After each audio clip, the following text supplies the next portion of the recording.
And there's an update on here for the I guess they're called the super dark black Moscows. They do have the really big pec fins, the male. I guess about a month and a half ago I was sent a pair of them from ATFG, and they've been doing fantastic. They're a little bit older and obviously larger than normal fish that you get from the guys overseas. They normally send you fish that are about 3 months old, and the reason for that is that they adjust better to the shipping, because they're going to go about 7,000 or 8,000 miles just to get to us. And then you know, they live longer. You can probably get about 2 years out of most of the fish that you get from them. Now these, I don't know if these can get much bigger. They're probably full size. Very happy with them. Hopefully the iPhone isn't picking up the AC/DC I'm blasting in the next room. But I wanted to film this because I've got some good news here besides filming nothing. I got some fry finally, and I'm gonna take them out of the tank as soon as I'm done filming. But you can see they're very black, small of course, and they were just born within the last hour. So I noticed them because I was about to do a water change in this tank. I've been doing about 50% every 3 days. Sometimes I just do about 30%. It kind of depends how much dirt there is, but looks like there's about 4 of them. There might be more once I start moving the plants. But I'm certainly very happy to get some fry to work with. Hopefully they have the big pec fins, and also the fin shape and the deep black coloration that the male has. And we'll see what happens. But I'm going to get them out in a minute. And I just wanted to update them so you can see what's been happening. I have to do a water change in the tank with the super lace red snakeskins, as the guy called them. And I'll be doing that next, and then I can update them as well. I don't think I have fry there yet. I got 2 very big chunky females, and hopefully they'll drop some fry pretty soon, because I want to keep that line going. I might discontinue my current line of red lace snakeskins and go with these more intricate lace snakeskins. So I'll you know, finish up with this, get these babies out, and I'll update the one of the other lines pretty soon next. Speak of the devil, I just did a part of a water change in the tank with the really intricate lace red lace snakeskins, and I stopped doing it because one of the females just started dropping fry. So I'll have to get this guy out, but be honest with you, I'm afraid to pull him out now because he was just born a couple seconds ago. And it's really not a good idea to net them out or mess with them. Just kind of let them settle somewhere in the plants until really that yolk sac kind of disappears. He's getting a little closer. You can see the yolk sac that's on him. He can barely swim so far. So there should be some more, obviously, because these females are really chunky. Can't really get them on camera because I have a little bit of green water in there. But there you can kind of see one. They're pretty fat.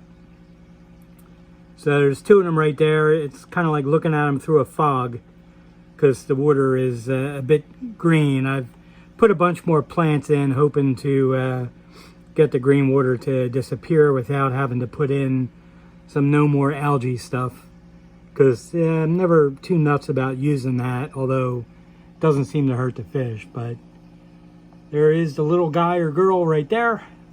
Very cool.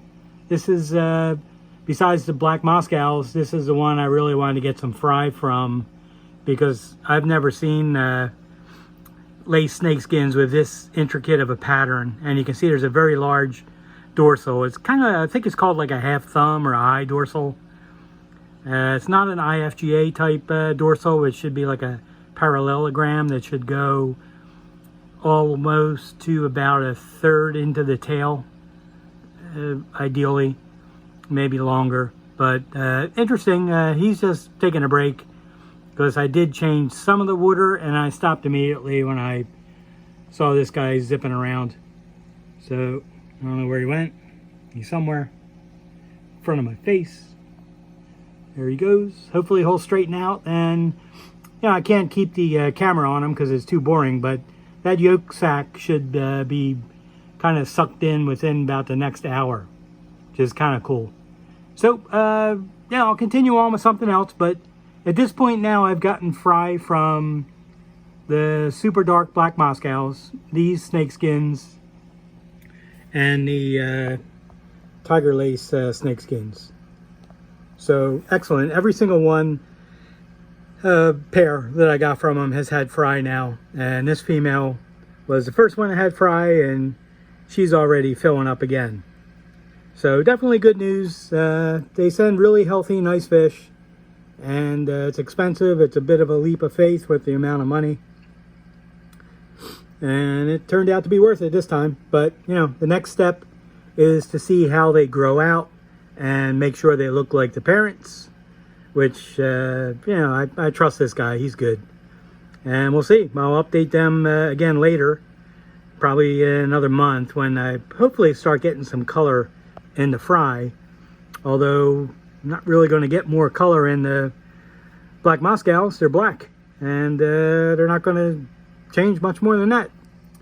So anyway, there's a super little tiny baby dude or dudette, and you know, I'll update some more, some other things I haven't updated in a while, and kind of be right back with that. Okay, I managed to catch the dark black Moscow fry. I believe I have 6 of them. It's 1, 2, 3, 4, 5, 6. There might be more hidden in the plant.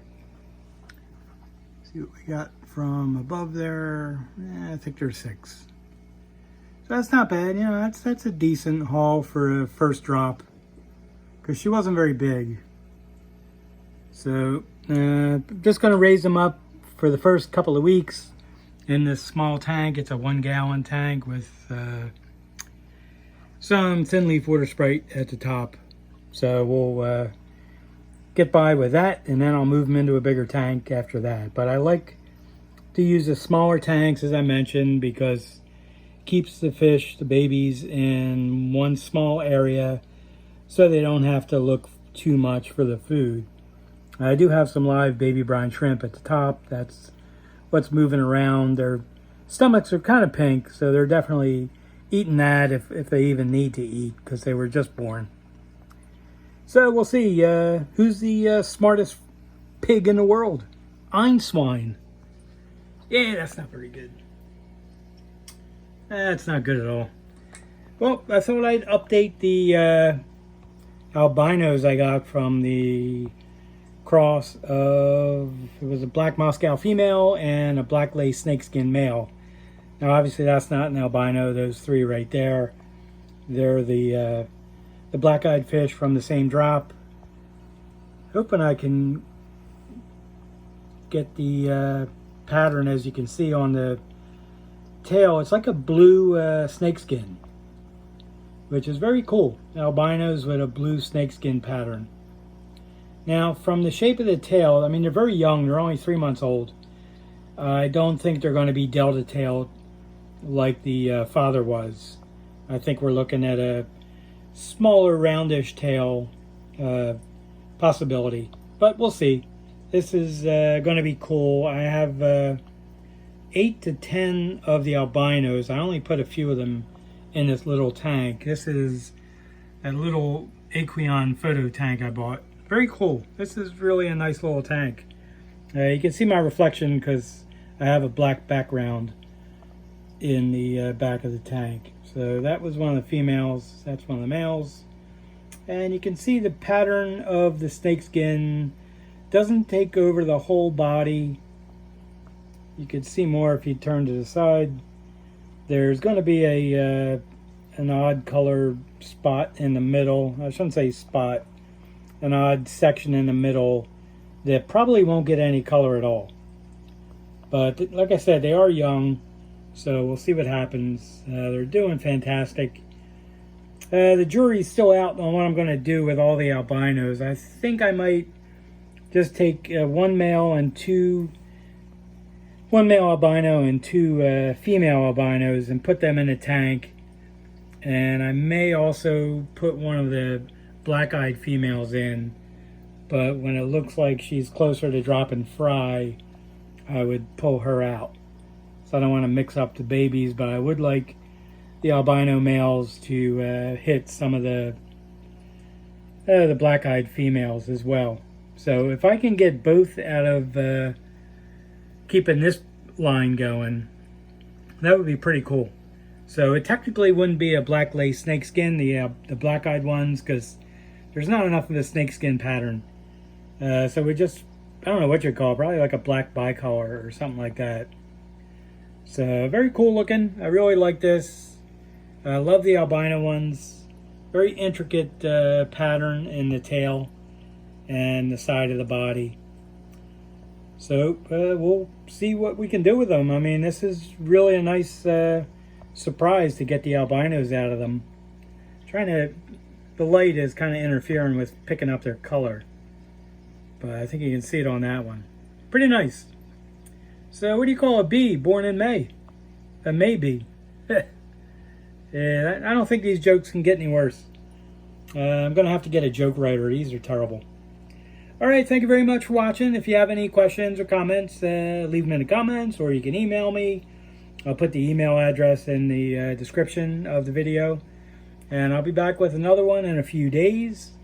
Everybody stay safe. Enjoy the quarantine. I mean, a lot of us, not really me, I'm retired. A lot of us are getting paid to stay home, and that's about the best gig you can come up with. So anyway, take care. Thank you very much.